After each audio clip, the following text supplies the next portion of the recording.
Good morning, 5th class students. This is your first chapter in English grammar and the name of this chapter is word formation.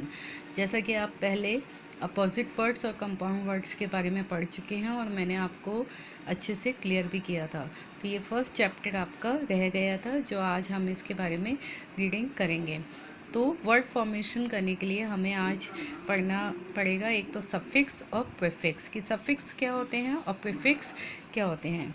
तो अब आप reading start करेंगे कि शब्दों के अंत में शब्दांशों को जोड़ने पर मूल शब्दों का अर्थ बदल जाता है। इस प्रकार के शब्दांश प्रत्यय कहलाते हैं। तो स्टूडेंट्स, आपको पता होता है कि जब भी किसी शब्द में यानी कि एक वर्ड कोई दे रखा है, अगर आप उसमें अगर सफिक्स ऐड कर देते हैं तो वो क्या बना देते हैं सेंटेंस को, यानी कि उसका मीनिंग चेंज हो जाता है, तो वो प्रत्यय बन जाते हैं। यानी कि अब आप इसके बारे में देखो पढ़ेंगे कैसे कि शब्द के अंत में इस प्रकार के नए जुड़े शब्दांश को हम सफिक्स कहते हैं। यानी कि आप जब भी किसी शब्द में कुछ ऐड करते हैं, जैसा आपको यहाँ पे बताया जाएगा कि कौन कौन से एक्स्ट्रा लेटर्स होते हैं जिनको ऐड करने पर वो सफिक्स बन जाते हैं। जैसे देखिए यहाँ पे लिखा है बैड। बैड मीन्स होता है बुरा। अगर हमने बैड में ly यूज़ कर दिया तो वो बन गया बैडली, यानी बुरी तरह से। तो ये एक न्यू वर्ड बन गया। इसी तरह से दूसरे एग्जाम्पल और होते हैं इसमें। अब आप यहाँ पे देखिए ly NESS और MENT, यानी कि ये जब हम शब्दों में जोड़ते हैं तो शब्द का मीनिंग चेंज हो जाता है। तो अब आप यहाँ पे इसके रूल सीखेंगे कि कैसे कैसे हम इसको यूज़ करते हैं। जैसे नाउन में फर्स्ट देखो इसका रूल क्या है कि नाउन में ly, अगर आप किसी भी नाउन में ly जोड़कर शब्द के कुछ परिवर्तन करके ly जोड़कर एडवर्ब बनाया जा सकता है।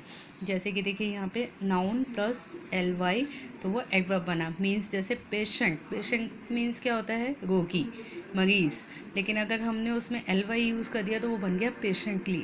तो पेशेंटली का मतलब क्या होता है? धैर्यपूर्वक, यानी कि तसल्ली से। तो ये बिल्कुल मीनिंग चेंज हो गया ना इसका, यानी कि इसमें केवल ly यूज़ करते ही ये वर्ड का फॉर्मेशन चेंज हो जाता है, मीनिंग चेंज हो जाता है। कॉस्ट मीन्स होता है कीमत, और अगर ly यूज़ कर दिया तो वो हो गया कॉस्टली, यानी कीमती, बहुमूल्य। ये किसी भी चीज़ की जब आप प्राइस पूछते हैं तो उसको बोलते हैं कॉस्ट, लेकिन कॉस्टली में मतलब होता है बहुमूल्य, यानी कि जब कोई चीज़ बहुत बेशकीमती होती है, महंगी होती है, वो इसका मीनिंग है।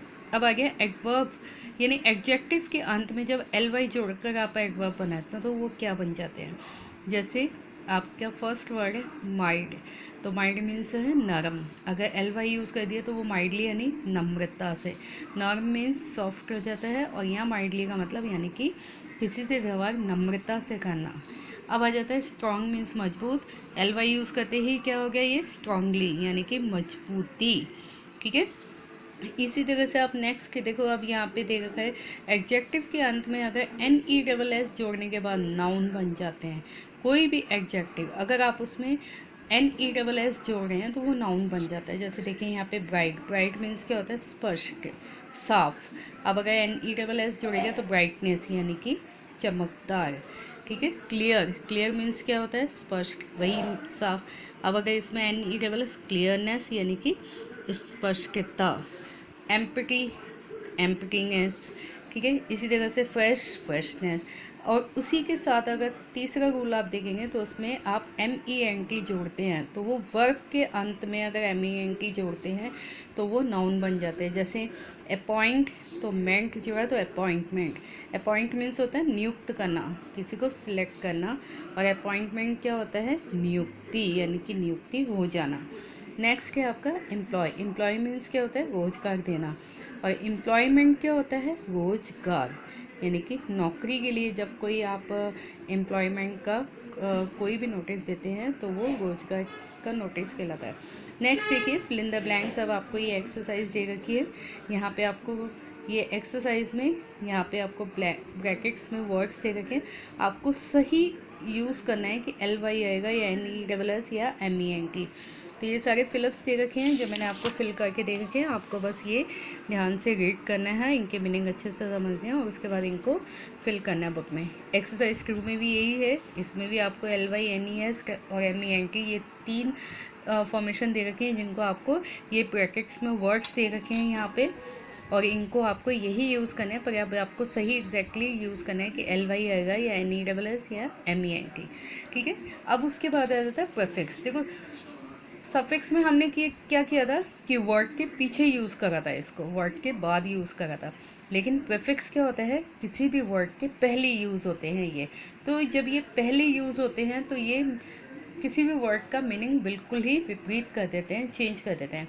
देखो किसी शब्द के प्रारंभ में शब्दांशों को जोड़कर जब नए शब्द बनाते हैं तो उनका अर्थ ही बदल जाता है। जैसे देखो कौन से नए वर्ड्स बनते हैं, जैसे डे। डे मीन्स होता है दिन, लेकिन अगर मैंने इसके आगे आपको डे के आगे अगर मैंने सम लगा दिया तो सम डे यानी किसी दिन।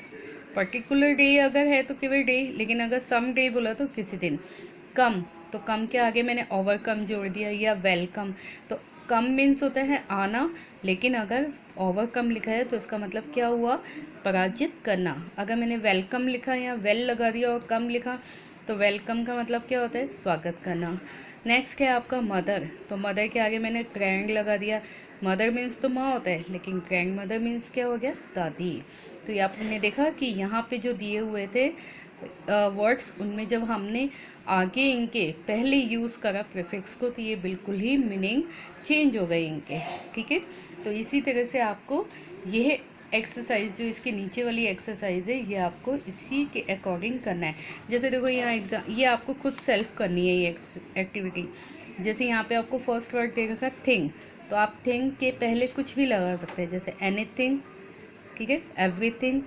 अब वर्क्स तो आप कुछ भी लिख सकते हैं, होमवर्क्स, डेली वर्क्स, और वेज, एनी वेज। और इसी के साथ हैप्पी तो अनहैप्पी बन गया। टेंशन, टेंशन के आगे आप कुछ भी लगाएंगे वो बनाइए, ठीक है।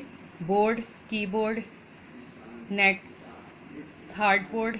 इसी तरह से फास्ट, फास्ट के आगे आप कुछ भी लगाएंगे तो मीनिंग चेंज हो जाएगा। इसी तरह से आपको मॉरल, इमॉरल बन जाएगा। Day, someday, just, unjust, hold, unhold, work, network. तो आप इसी तरीके से इनमें कुछ भी आप यूज़ करके यानी कि प्रीफिक्स जोड़कर आप न्यू वर्ड्स बना सकते हैं। तो स्टूडेंट्स आपको ये अच्छे से एक्टिविटी फिल करनी है बुक में, और जो एक्टिविटी आपको होमवर्क में करनी है वो एक तो आपको ये फर्स्ट एक्सरसाइज करनी है, एक्सरसाइज 1, और उसके बाद प्रीफिक्स की आपको जो नीचे मैंने बताई है लास्ट वाली एक्सरसाइज ये नोटबुक में करनी है। दैन स्टूडेंट्स आपको ये अच्छे से क्लियर हो गया ये चैप्टर्स। फिर भी अगर आपको क्लियर नहीं हो तो एक बार वापस आप ये वीडियो देखिएगा और अच्छे से समझिएगा। Good bye.